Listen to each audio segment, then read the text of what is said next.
Yasser from Bangladesh.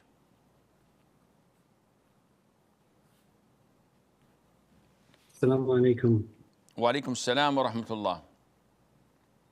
In one video, you mentioned a hadith about once Ali ibn Abi Talib, may Allah be pleased with him, accepted sweets from non-Muslim on their religious festival.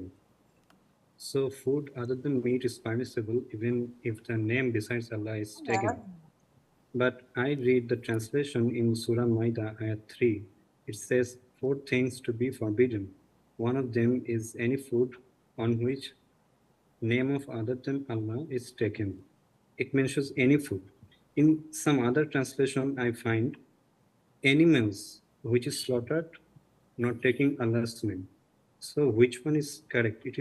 Is it any food or is it animal? And could you please give me the references of the 2 hadiths about Ali ibn Abi Talib and Mother Aisha? May Allah be pleased with them. First of all, I do not give references because the time does not allow us to do this, and I don't keep references in my head. Otherwise, I wouldn't be in this program. I would have been somewhere with the major scholars of Islam. Secondly, we do not jump to conclusions without doing our own research. So you cannot just jump to an ayah and have your own conclusion and let that cascade on different issues, and then you find yourself in a no man's land. This is not the way it's done. You have to go to scholars. You have to understand the interpretation of the ayah, read the different tafasir, 6 or 7 of them, and then go to the books of fiqh and understand the juror's opinion on such tafsirs, etc.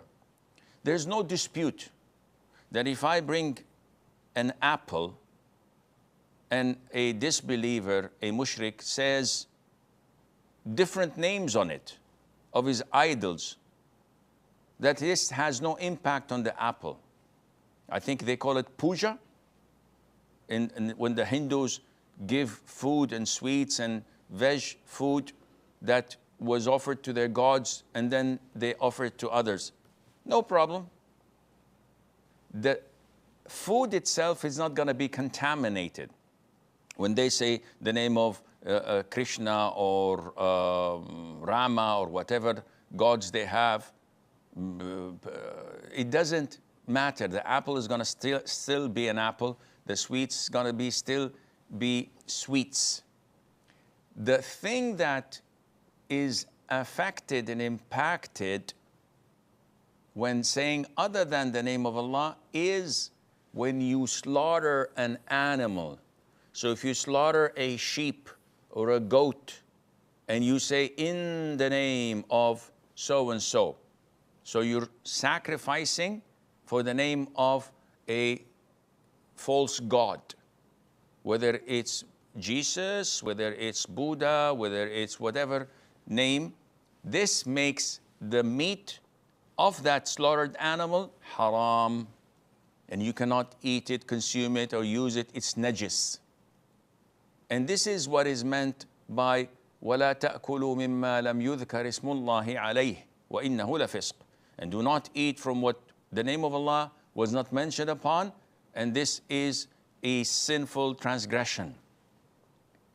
So this means that if the Jews, the Christians, the fire worshippers, the idol worshippers give us some sweet, that we can consume that because it does not contain haram elements of meat inside of it. And if the Jews and Christians give us meat that is halal, then we can consume that because it's mentioned in verse 5, Surah Al-Ma'idah, chapter 5, that the slaughtering that the Jews and Christians do to their animals is halal for us. So we don't have to ask or check. Once it comes to us, we can eat and say Bismillah. And I hope this answers your question.